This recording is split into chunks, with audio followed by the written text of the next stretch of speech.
maalinba waxbaa ku cusub ganacsiga sii kordhaya ee Soomaaliya. halkani waa xeebta Liido oo ay u soo damaashaad tagaan bulshada qaar ee magaalada Muqdisho iyo nawaaxigeeda ku nool, iyadoo qaarkood ay u dabaaltagaan kuwa ay kubadda ku ciyaaraan halka qaarna ay doomaha ku dalxiisaan.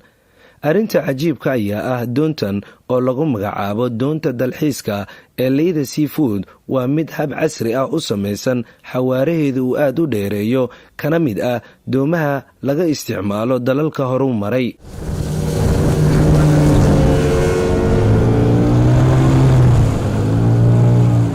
hadda waxaan dhex taaganahay badda gudaheeda, doon gacmeed ayaan saaranahay.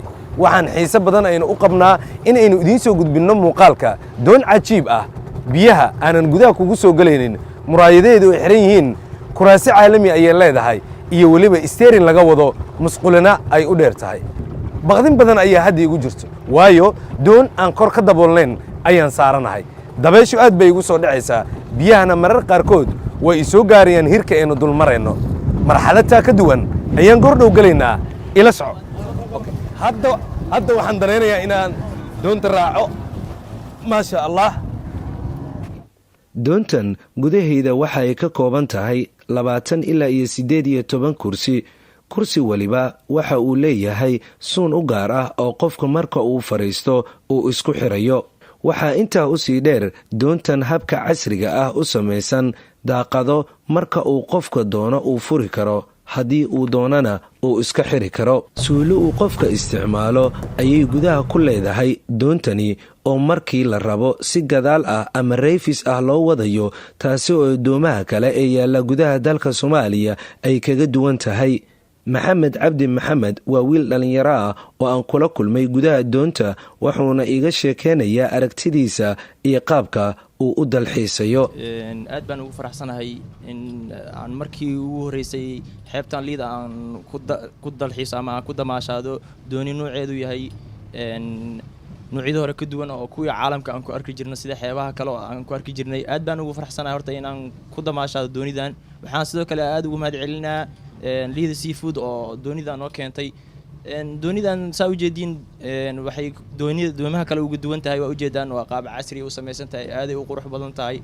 teeda kale dooniyaha kale markaa aad macnaha asaaranta ama ku dalxiisid waxaa laga yaabaa inay macnaha oo tan kale ka khatar badan tahay, oo sidoo kale dabaysho kale ay xanfarto kale waxaas macnaha way bannaan tahay. waa dareemi kartaa in dabaysho kugu dhacay, sidoo kale biyaha inay ku soo gaaraan dhibaatooyin badan macnaha jira. laakiin hadda waxaan aad ugu mahadcelinaa Liida Seafood maadaama ay keento doonidan casriga oo nooc cusub ah. markan waxaan ku sii durkayaa ama aan la joogaa darawalka kaxeynaya doontan oo leh isteerin. waxay leedahay dhammaan agabyadii dooni loogu talagalay oo casri ah. fooneeyihii ayaa xaggaa shishe yaala oo halowda la iskula hadlayay. xaggan sokona waxa uu ku leeyahay raadiyo markaasi dadka iyagu saaran sugaanta ay ka dhagaysan karaan. waxay kaloo doontan sidoo kale leedahay saacadihii loogu talagalay in ay ka muuqdaan gaadiidka isteerinka leh, sida kululeysadii, sida kilomitarka ay jarayso, iyo weliba qaybta shidaalka oo markaasi iyadu ay saacadooda idiin muuqanayso.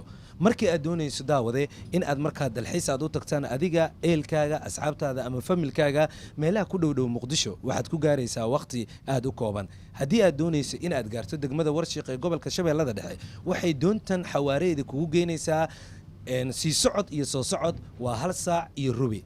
doontan iyo ku dalxiisideeda gudaha biyaha ayaa waxa ay tahay mid xiise gaara leh. waa goob aad awooddo inaad ku nasato oo wax fikir, buuq iyo hadal badan uusan ka jirin. gudaha doontan loogu magacdaray doonta dalxiiska Liida Seafood, ehelo, qaraabo iyo dad koox ahba intuba waxay fursad u heli karaan in ay doontaasi ku dalxiisaan. sida aad u jeedaan daawadayaal, waxaan ka soo dhammaanay doontii aynu markaasi wax ka ogaanaynay, kana mid ah doonaha ugu caalamisan ama doomaha dunida kuwooda loogu dalxiis jecel yahay. Liida Seafood ayaa u keentay bulshada Muqdisho in ay ku dalxiisaan, saaxiibadooda ay la dalxiisaan. xasan salaad xasan laki, idaacadda iyo telefishinka dalsan, Liido.